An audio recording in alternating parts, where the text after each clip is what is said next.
हाँ, पिजेनॉट principal. पिजेनॉट principal यानी कपोस सिद्धांत। इफ एन ऑब्जेक्ट्स है या एन पिजन्स है ना, उनको एम प्लेसेस यानी पिजन होल्स में डिस्ट्रीब्यूट करना है, उनमें बांटना है ना, तब और N greater than equal M है। एन तो ऑब्जेक्ट्स है, जो ऑब्जेक्ट्स की संख्या जो है पिजनॉल के या तो इक्वल है या उससे बड़ी है, तो एटलीस्ट 2 प्लेसेस में जो है वह 2 ऑब्जेक्ट्स को रखेंगे। ये कैसा प्रिंसिपल है? पिजनॉल प्रिंसिपल। जैसे मान लो कोई 4 ऑब्जेक्ट्स हैं, 1 2 3 4, और ये अपने पास 3 होल्स, क्लियर, या 3 प्लेसेस 1 2 3, तो इन 4 पिजन्स को 3 प्लेसेस पे रखना है, क्लियर। जैसे मान लो 1 को इधर रखा, 3 को इधर रखा, 2 को इधर रखे, तो 4 बच गए। तो जो 4 वाला ऑब्जेक्ट होगा इनमें से किसी एक के अंदर आएगा, होल के अंदर, तो अपन बोल सकते हैं एटलीस्ट 2 प्लेसेस में 2 ऑब्जेक्ट्स को एटलीस्ट 2 प्लेसेस पर क्या करेंगे, 2 ऑब्जेक्ट्स को रखेंगे। अपन ने क्या किया, कम से कम 2 प्लेसेस ऐसा होंगे जिस पे 2 ऑब्जेक्ट्स को रखेंगे। एक भी हो सकता है, एक प्लेस ऐसा होगा इस पर मैंने 2 को रख दिया, क्लियर। तो इसमें हमेशा ये कंडीशन होगी, ये देखिए मान लो 4 हटा दिया, 3 ऑब्जेक्ट्स को 3 प्लेसेस में रखना है, एक ही बार आएंगे। बट जब अपना एन एम से ग्रेटर देन है, क्लियर, तो ऐसी कंडीशन होगी ये तीनों ऑब्जेक्ट्स तो इसमें आ जाएंगे, बाकी एक जो होल होगा जिसके अंदर एक से ज्यादा ऑब्जेक्ट्स आएंगे, क्लियर। तो ये कैसा है पिजनॉल प्रिंसिपल।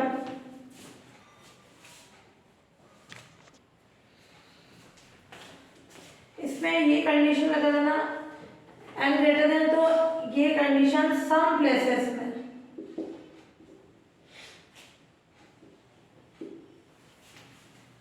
एटलीस्ट 2 ऑब्जेक्ट्स आएंगे, 2 भी आ सकते हैं या 2 से ज्यादा।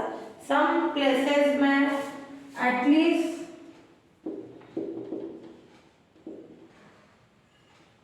2 ऑब्जेक्ट्स को रखेंगे।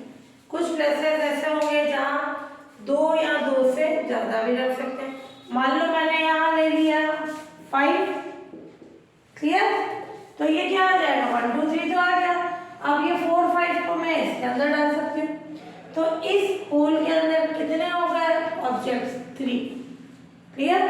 तो ये पिजनॉल प्रिंसिपल है। सिंपल लैंग्वेज में देखिए, मान लो ये 1 2 3 4 है, ये 4 पिजन्स, क्लियर, 4 पिजन्स है और अपने पास 3 क्या है, अपने पास प्लेसेस या होल्स है। ये होल्स हो गए, ये H1 H2 H3। तो 4 पिजन्स को 3 होल्स में रखना है, तो पिजनॉल प्रिंसिपल बोलता है कि ये 3 पिजन तो इन होल्स के आ जाएंगे, एक ऐसा पिजन होगा जो इन तीनों में से किसी में भी आएगा। इसका मतलब एक होल में एक से ज्यादा पिजन हो सकते हैं। इन तीनों में तो आएंगे, यूं नहीं अपन बोलेंगे चारों एक ही जगह आते हैं, इन तीनों में तो आएंगे कंडीशन, और बाकी एक जो होल होगा उसमें एक से ज्यादा पिजन भी आ सकते हैं। इसलिए अपन इसको बोलते हैं ब्रेक करना है, पिजन होल प्रिंसिपल। जो पिजन है उनको होल्स में सेट करवाना है, क्लियर। तो ये पिजनॉल प्रिंसिपल हो जाएगा।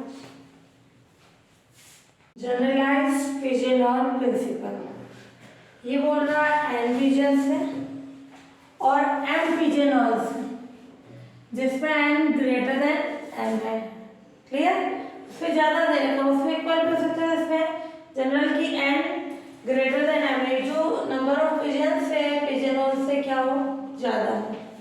देन सम पिजनॉल्स जो है must contain at least n-1 upon m+1 pigeon. तो जो ये अपने पास कितने पिजन्स हैं, n, ये n पिजन्स, और ये होल्स कितने हैं अपने पास पिजनॉल्स, m। तो जब इनको अपन इस पे रख रहे हैं तो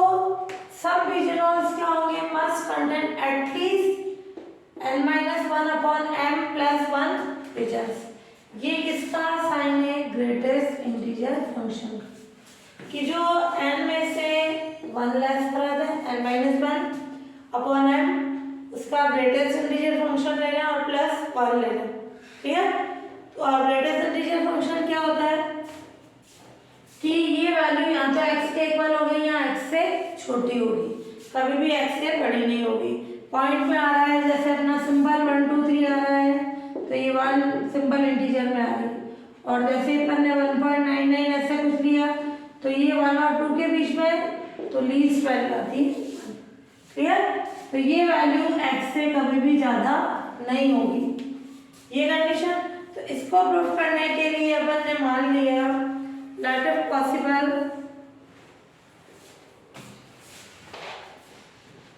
कि एक जो पिजनहॉल है इससे ज़्यादा पिजन्स नहीं है, लेट इफ पॉसिबल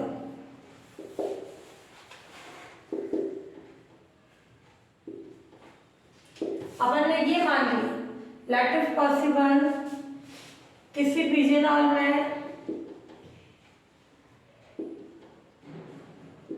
कोई भी पिजनहॉल हो ना, उसमें ये n-1 अपॉन m से ज़्यादा पिजन्स नहीं है। मैं भी 1 नहीं ले रही, है ना। तो अपन ने मान लिया कि किसी पिजनहॉल में इससे ज़्यादा पिजन्स नहीं है, तो क्या कंडीशन हो जाएगी। ये तो 1 पिजनहॉल की बात कर रहा है किसी पिजनहॉल में, सो m पिजनहॉल में क्या होगा,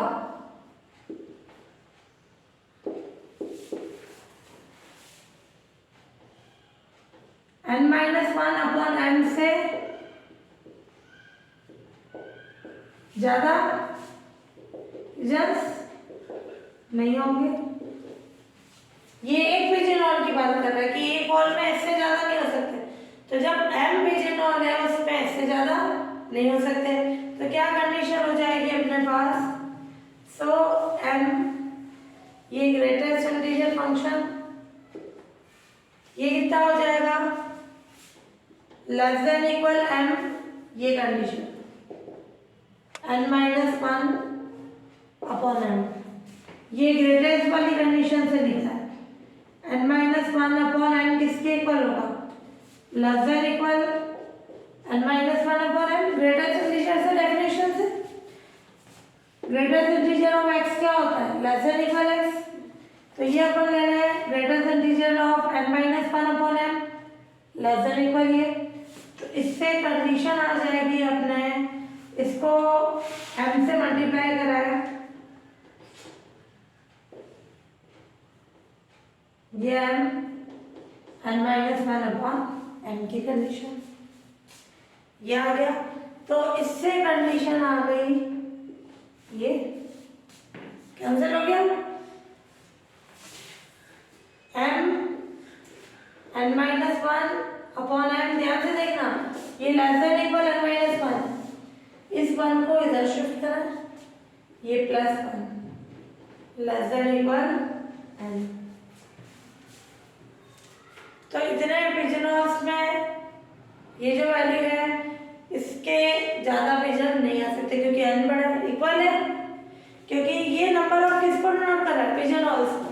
ये पिजनहॉल्स ऑल्सो के अपने पास, और ये पिजन्स ये कितने थे m, तो अपन ने बता दिया एक पिजनहॉल में इतने पिजन आ सकते हैं, ये ऐसे ज़्यादा नहीं होंगे, तो m पिजनहॉल में क्या होंगे, इससे ज़्यादा नहीं होंगे, तो इसका मतलब m इंटू n-1 अपॉन ये 1 इधर आ गया, तो इतने पिजनहॉल में इससे ज़्यादा पिजन नहीं हो सकते, ये कंडीशन हो गई हेल्स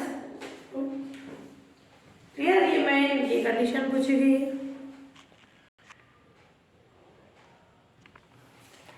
इक्विवेलेंट या इक्विवेलेंट सेट्स, अपन ने एक तो इक्विवेलेंस पढ़ा था, यार इक्विवेलेंट सेट्स क्या था, कोई रिलेशन कैसा अपना रिफ्लेक्सिव सिमेट्रिक ट्रांजिटिव, हिंदी में बोलते हैं इक्विवेलेंस यानी तुल्यता। क्लियर, ये इक्विवेलेंट या इक्विवेलेंट सेट है, हिंदी में हो जाएगा तुल्य या सबवर्टेड।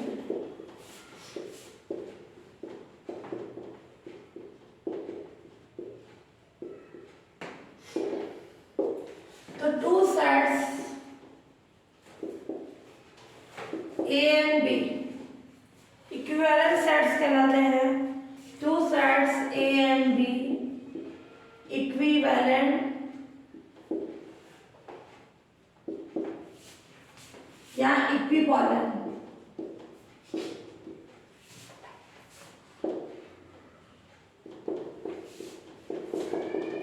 दो सेट्स जो हैं इक्विवेलेंट या इक्विपोलेंट होंगे कब? इफ देयर एग्जिस्ट कोई एफ मैपिंग हो ए टू बी, कोई मैपिंग होनी चाहिए such that F is 1 1 and onto. तो वो मैपिंग क्या होनी चाहिए 1 1 ऑन टू। तो अगर कोई मैपिंग 1 1 ऑन टू है तो उनके डोमेन और कोडोमेन क्या आएंगे? इक्विवेलेंट या इक्विपोलेंट सेट्स कहलाएंगे। और इनका नोटेशन है इक्विवेलेंट या इक्विवेलेंट या इक्विपोलेंट।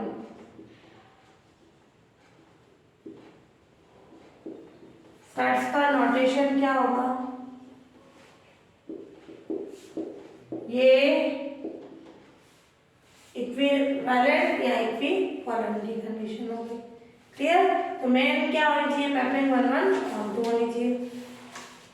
इससे रिलेटेड है theorem 2.1 the relation of equipollency on the family of set is the equivalence relation. किसकी फैमिली है?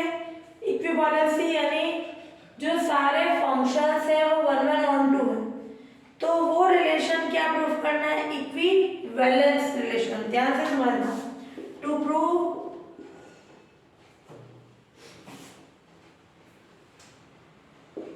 relation of equivalency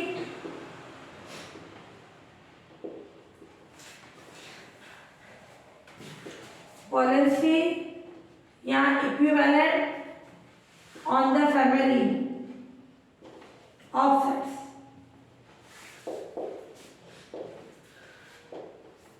is an equivalence relation।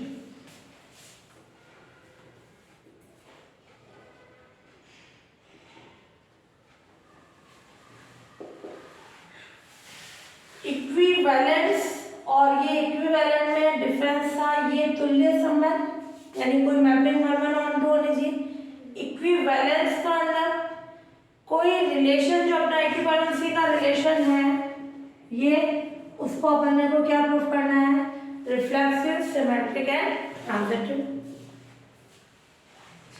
हाँ, अब अपन क्या बोल रहे हैं? प्रूफ करना है relation of equivalency on the family of sets. जो फैमिली ऑफ सेट्स है सारे के सारे इक्विवेलेंसी का मतलब वो इक्विवेलेंस रिलेशन को सेटिस्फाई करते हैं, यानी उनके लिए कोई मैपिंग होगी उन सेट्स के लिए वो हमेशा मैपिंग कैसी होगी? 1 1 और ऑन टू। तो अपन ने ले लिया ये प्रूफ में let A and B two sets है।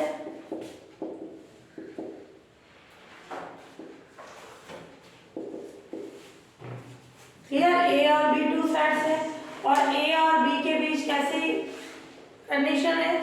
ए और बी इक्विवेलेंस सेट है and A and B equivalent sets. Clear? यहाँ ये वैलेंस है वो इक्विवेलेंट। क्लियर? तो इक्विवेलेंट सेट्स है तो इसका मतलब क्या हो जाएगा? सो there exists f mapping a to b is 1 1 and on 2। कोई मैपिंग 1 1 on 2 होगी और a इक्विवेलेंट होगा किसके? b के। अब यहाँ पे अपन कैसी कंडीशन ले? इसमें क्या प्रूफ करना है? टू प्रूव ये रिलेशन ऑफ इक्विवेलेंसी इस इक्विवेलेंस रिलेशन, तो इसके लिए क्या प्रूफ करेंगे? रिफ्लेक्सिव।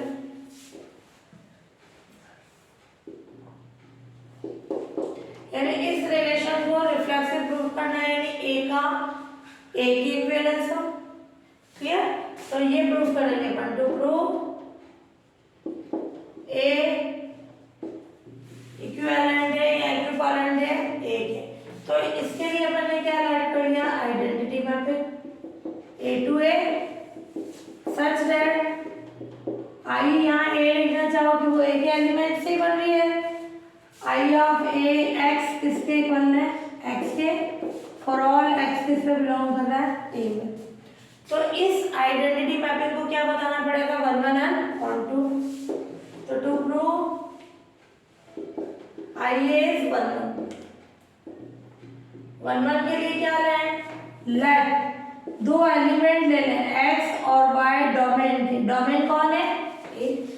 कभी भी 1 1 प्रूफ करना हो, ये जो एलिमेंट है डोमेन के लेंगे, x y belongs to A and I A x किसके इक्वल है, आई ए वाई के। क्लियर? अब अपन ले I A x I A y के इक्वल है, तो उससे क्या कंडीशन हो जाएगी,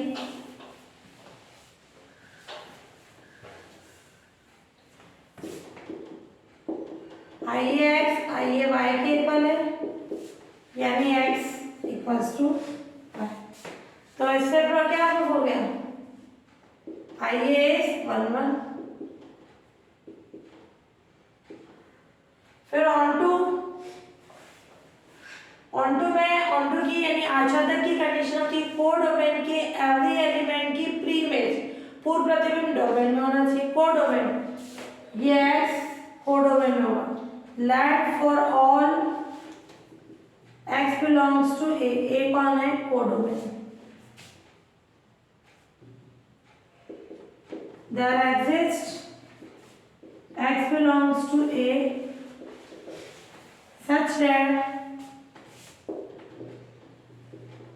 ix equals to x। Clear? तो ये क्या हो गया, ऑन टू। सो a क्या हो जाएगा, आई क्या होगी, 1 1 ऑन टू,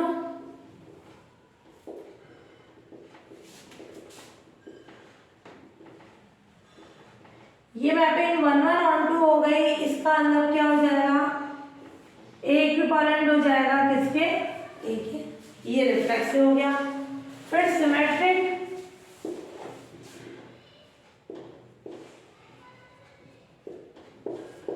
ध्यान से देखना, अपन ने लेट कर लिया, लेट ए इक्विवेलेंट है बी के, ये इक्विवेलेंट है बी के, so there exist f mapping A to B such that f क्या होगा, 1 1 and on 2। क्लियर? अब सिमेट्रिक में b इक्विवेलेंट a बताना है, तो ये f इनवर्स क्या होगा, ये इसका डोमेन बन जाएगा, ये कोडोमेन। अगर कोई फंक्शन 1 1 on 2 होता है तो ऑलवेज उसका इनवर्स भी क्या होता है, 1 1 on 2। क्योंकि f is 1 1 on 2, so f inverse is also 1 1 and on 2। तो इसका मतलब क्या हो जाएगा, b इक्विवेलेंट हो जाएगा a के, ये सिमेट्रिक हो गया। फिर बता दे ट्रांजिटिव, अब ले सिमेट्रिक के बाद ट्रांजिटिव, संक्रामकता है ना, क्या होगा इसमें, लेट ए इक्विवेलेंट है बी के एंड बी इक्विवेलेंट है सी के। अब ए इक्विवेलेंट है बी के, इसका मतलब क्या हो जाएगा, f mapping A to B क्या हो जाएगी, देयर एग्जिस्ट ये 1 1 एंड ऑन 2। फिर बी इक्विवेलेंट है सी के, तो there exist g mapping B to C is 1 1 and on 2। Clear? ये मैपिंग 1 1 on 2 हो गई। तो ये क्या हो जाएगा, so G of F, F का डोमेन, क्लियर, और जी का codomain C. G of F mapping A to C देखें, ये क्या हो जाएगी, there exist G of F mapping A to C. चूंकि F is 1 1, f and g are 1 1 and on 2,